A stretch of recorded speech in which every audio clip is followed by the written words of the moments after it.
Assalamu alaikum warahmatullahi wabarakatuh. Alhamdulillah wassalatu wassalamu ala rasulillahi amma ba'du. Ndugu yangu Muislamu, leo nakuletea swala ya Mtume au swala mbili hizi za Mtume. Soma angalau kwa siku mara moja, na wallahi ladhim utakwenda kuyaona maajabu na siri tano zilizomo katika swala hii kama utadumu na kuisoma angalau kwa siku mara hii moja. Acha nianze kukupa siri zake, kisha baada hapo utakuletea ili unaisoma wewe mwenyewe inshallah. Siri ya mwanzo kabisa, ukisoma swala hii mara moja, kwanza utaswaliwa na Mtume Muhammadi mara 10. Yani ukisoma mara moja, yeye anakuswalia mara ngapi? Mara 10. Hii ni siri ya kwanza kwa wewe kusoma swala hii ya Mtume Muhammad mara 10. Lakini siri ya pili, utapendwa sana na Mtume Muhammadi sallallahu alaihi wasallam kwenye kusoma swala hii. Utaswaliwa mara 10, lakini utazidisha mahaba na kupendwa na Mtume Muhammadi sallallahu alaihi wasallam. Lakini siri ya tatu, utakuwa ni mwenye iza, ni mwenye kukubalika sana kwa watu. Bimaana ukifika sehemu ukizungumza, kila mmoja anasema fulani kasema.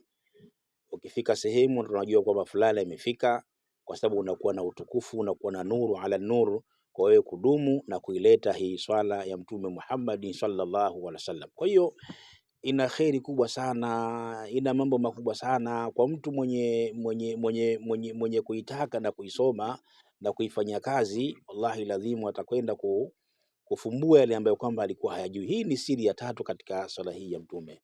Lakini siri ya 4 ambayo ni kubwa, inakwenda kufungua milango yako ya riziki.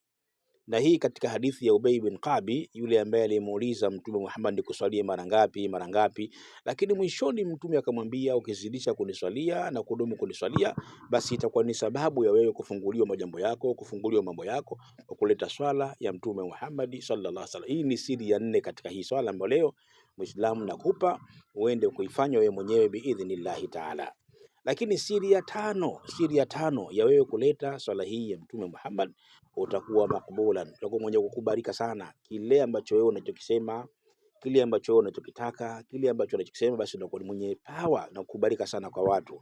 Na hii kwa wale ambao wanaotaka uongozi wale na nini, dumu sana na kuisoma hii swala ya Mtume. Hata kama wewe mfanya biashara, dumu sana na kuileta hii. Unapomwambia mteja kitu fulani, basi mtu anakuwa anakuelewa mara moja, shekhe. Hii ni swala ya Mtume Muhammad ya ajabu sana shekhe, na ni fupi wala sio ndefu. Twende tukaisome sasa. Unasoma Allahumma salli ala sayyidina Muhammad adada man yusallu alayhi, adada man yusallu alayhi. Allahumma salli ala sayyidina Muhammad adada man lam yusallu alayhi.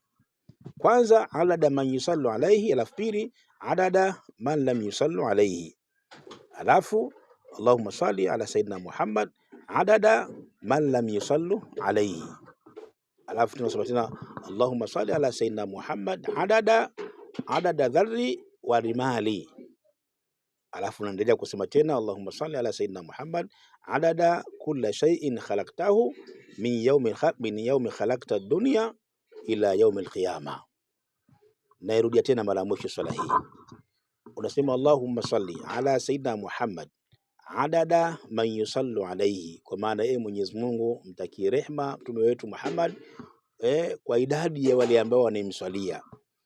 Allahumma salli ala sayyidina Muhammad adada man lam yusallu alayhi, Mwenyezi Mungu mtakie rehma mtume wetu Muhammad kwa idadi ya wale ambao wasiomswalia. Yani hapa maana yake umechukua idadi ya watu wote duniani wanamswalia mtume, yale umejumuisha na wale ambao wasiomswalia mtume idadi yao, basi mtakie rehema mtume Muhammad. Pili, adada dharri wa ribari, kwa idadi ya mchanga na chembe vumbi ambalo lisihesabika. Zote hizi idadi yake ni kumsalia mtume Muhammad sallallahu alaihi wasallam. Tena adada kulla shay'in khalaqtahu min yawmi khalaqta dunya ila yawmi qiyama, na kwa idadi ya kila ulichokiumba tangia siku uliumba dunia mpaka siku ya kiyama. Tazama hii swala ya mtume Muhammad ilikuwa ni ajabu shekhi. Usibabaike, nitaiandika hapo chini uweze kuichukua. Hii unaifanya mara moja tu kwa siku, unaifanya mara moja tu, unaisoma hiyo. Alafu kuna ya pili hii hapa, hii mara moja, lakini kamili yake kama unatulia kabisa, basi ifanye angalau mara 1000. Ukitulia kabisa ifanye mara 1000. Kama una haraka fanya mara hii moja inatosha. Fanya mara moja, nenda kaendelee na shughuli zako kama kawaida. unaleta swala hii ya Mtume Muhammad sallallahu alaihi wasallam. Hiyo ni sehemu ya kwanza biidhnillahi taala. Twende katika sehemu sasa ya pili.